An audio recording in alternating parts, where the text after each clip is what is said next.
Hey guys, I'm back, and we're going to do a little bit different type of soldering this time. And I have my project right here. And in case you haven't guessed, I'm building a drone, aka quadcopter. Now I like to call it a quadcopter because to me a drone is a plane the military controls remotely to blow stuff up and shoot people.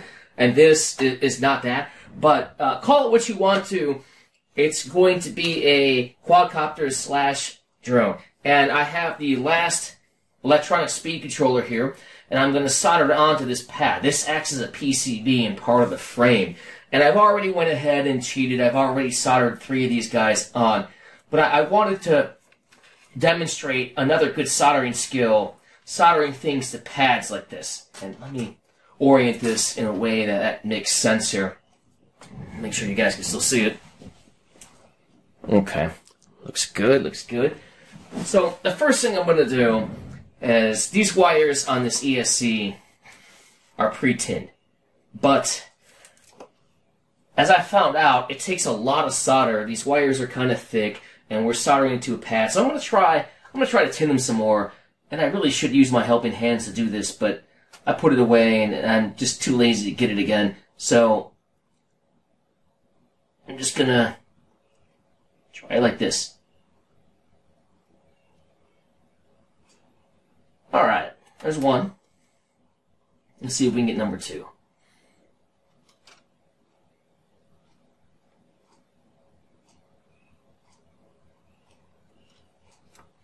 Alright, number 2. So I tin the wires more, and now it's time to apply a blob of solder to these 2 pads here. We got negative, we got positive, and it really doesn't matter what order we do this in. We just have to make sure at the end of the day that we hook the right wires up to the right place. And I'm going to put a fair amount of solder on there. Alright, bam. Nice big blob of solder. And the next pad, just heat it up. Create a heat bridge, as they call it. And okay. I want to make sure that, of course, I solder positive to positive and negative to negative here. And to do this, I'm just going to have to try to hold this wire with my hand and without burning myself and try to remelt the solder here. And it's a lot of solder. It might take a minute to remelt it, but I'm going to hold on to it, let it cool. And then I'm going to do the same thing with the positive or red wire here.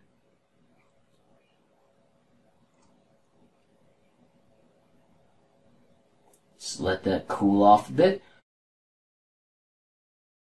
Blow on that. Now, let's take a good look at this and see how our joints are holding up.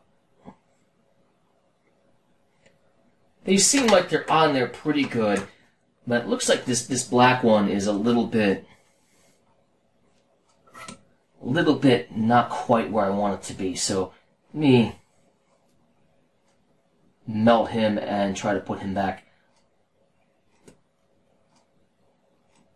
Now this can be tricky. These aren't the best tweezers. But I want to try to hold that down with these tweezers while I solder that again. Cool that off. And that's a little bit better. And then here, same thing. I want to make sure this thing stays together when I finally go and fly it when I'm finished. So I want to definitely be sure that I solder it right. And I have good, strong, clean joints. Okay, so this looks a little bit better. And that's it for this step.